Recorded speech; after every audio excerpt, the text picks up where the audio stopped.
no? Diba, nung huling taping natin, paglabas natin dyan sa studio, may mga bagets, pinagkaguluhan ka, anong reaction mo? Diba? Una-una, na-flatter ako. Na-flatter ako super. Pero after a few minutes, na-realize ko, oh my God, mga bagets, bakit alam niyo yung content ko? So parang ang naisip ko talaga, like, gusto ko kausapin magulang niyo. Gusto ko malaman kung bakit may access kayo sa content ko. Kasi strictly for adults only yung content ko. So nagtaka ako bakit nakakarating sa mga bata. Pero naintindihan ko rin, kapag bata ka, curious ka.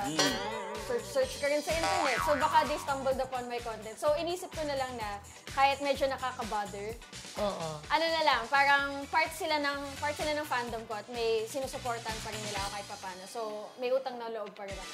Pero kilala sa Salome Friendship, ha? Kilala siya. Paglabas ng Abante Studio, kilala siya ng mga teenager. Kaya nga yung mga dancers ni Kuya Romel. Ay, gusto rin Video greet sa kanya. Ay, Talboy.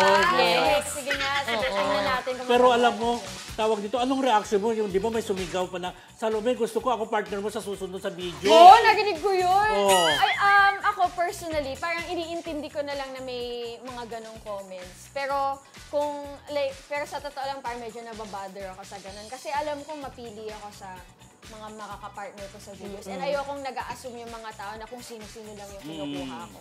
Or ayoko rin mag-assume yung mga tao na basta gustuhin nila, basta kapalan lang mukha nila pwede. Hindi ako ganun. So ayoko na nag-perpetuate yung ganong klaseng prejudice sa akin. Pero okay lang, naintindihan ko rin naman kung saan siya nanggaling. Siguro na na-excite lang, di ba? Normal na reaction ng mga Parang kahit pa paano, normal pa rin yung ganun. So yun, gusto ko sana pumalag, pero yun nga, namimili na tayo kung ano yung mga battles na papatulan natin. So huwag na lang. Tama.